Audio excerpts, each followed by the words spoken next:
Frikadelle is very similar to kimchi jjigae for a Korean person. It's like very homey, and it brings you back to Denmark if you have it abroad. I look Korean, but inside I'm 100% Danish.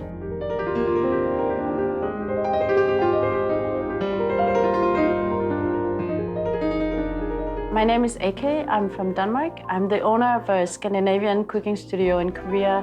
It's called Mad og Hygge, which means food and coziness in Danish. I introduce Danish culture through cooking classes. So I teach Danish traditional dinner dishes primarily, and I also teach a lot of Danish baking. I was born in Korea many years ago.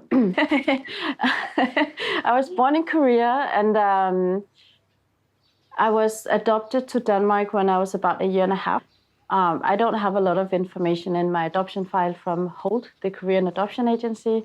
It says I was found in the street, actually somewhere in Yeongdeungpo, which is quite interesting because now I live here. In Denmark, Danish meatballs is kind of like our soul food. So when Danish people travel, it's one of the dishes that we miss. Today we made a very traditional Danish dish, which is what most people would consider like comfort food in Denmark, called frikadeller. It communicates who I am, my cultural background, and it also maybe stresses to people that I look Korean, but inside I'm 100% Danish.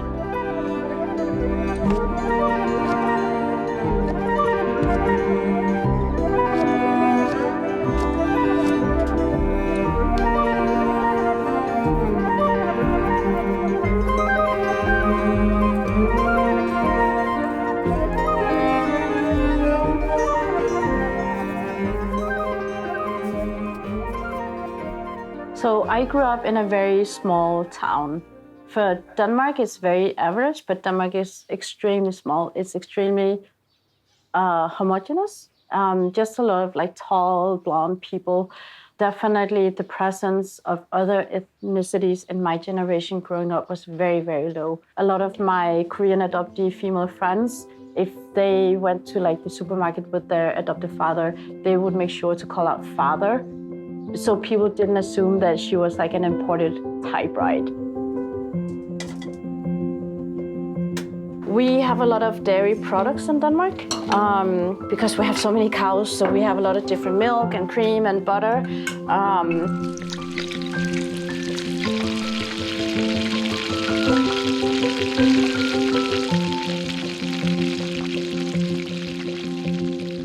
I think I kind of like thought myself that, oh, of course I'm Danish and I fit in, and then you look in the mirror or you see like family photos and you're like, as a child I was like really tanned. My adopted mother, she sewed a lot of our clothes, so she would sew like similar dresses for me and my sisters, but we don't look the same, obviously, but it's kind of clashing in your mind, and growing up I couldn't verbalize it. I couldn't put my finger on what was wrong. I always knew that I was adopted because, you know, I look different and people ask questions. But it wasn't something that I really contemplated a lot about. So you go like this, boom, boom.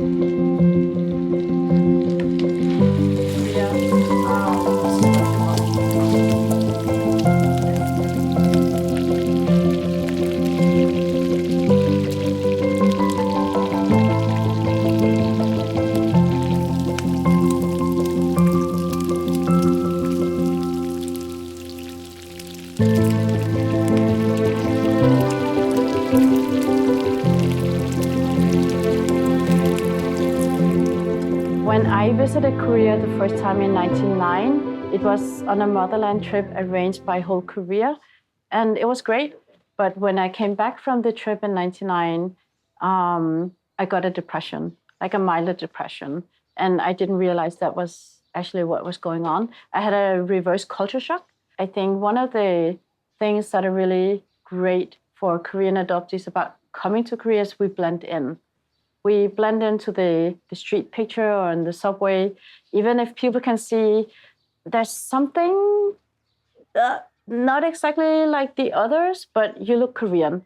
The experience of just blending in, like when you look into a crowd of like black-haired people, my body build or like just like pants fit better or something like that. It was really, really nice for me. So when I came back to Denmark, I was like, people are so tall, they're so white, they're so whatever. I had a culture shock when I returned to the country that I grew up in. That was really, really interesting.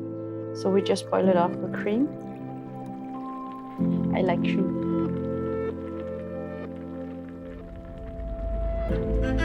Or check the taste, because otherwise you basically don't know what you're serving.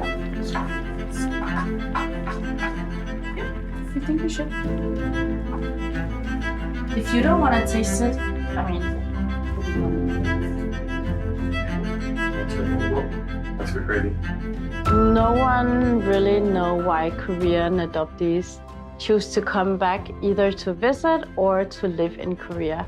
The narrative and the focus has been very much on the birth family search, which is a very, very big part of why adoptees return. But besides birth family, there's so many other different reasons. There are people like me who kind of need a change and feel like drawn to Korea more than drawn to other countries. There's so many different reasons why Korean adoptees want to come back. But I think one thing is for sure, we do come back. In Korean you say 맛있게 드세요. In Danish you would say velbekomme. What? Velbekomme. May it become you well. Yeah. Go ahead. Then dump some of the gravy on there. Yeah, so we just put it all over. All over it.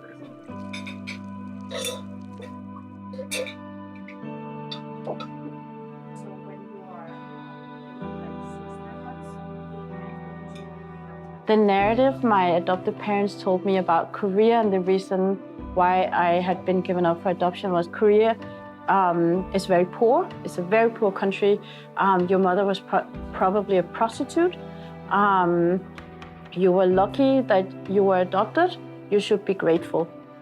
And when I came to Korea in '99, I would meet the same kind of perception from Korean people. Oh, you're so lucky. You must have had a good life and you must have had good parents.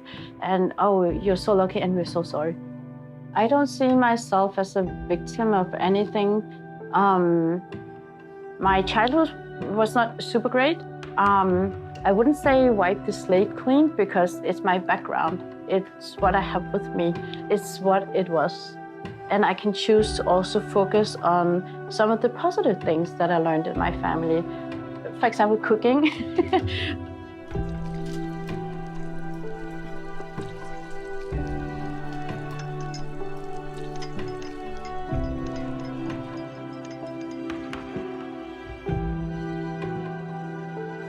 For me, it's also therapeutic because I talk a lot. By talking about something, you also normalize it. Okay, I'm an adoptee. Yes, I don't speak Korean fluently. No, I don't understand what this means for a Korean person, but I try. There is a certain part of the experience for people when they book a class with me that they also get some personal information. But I have like, okay, this is like the story that people get, and then other things I don't talk about because it's too private and there's no need, to tell people. But I'm very open about, yes, I'm an adoptee. No, I'm not married. No, I don't have children. I don't have intention of getting married, even if I know it's kind of like the standard in Korean society. No, I don't have any plan for how long I'm gonna stay here. But for me, it's always great to talk about yourself, and having people here 2-3 hours where I can just like talk, that's usually a really great experience.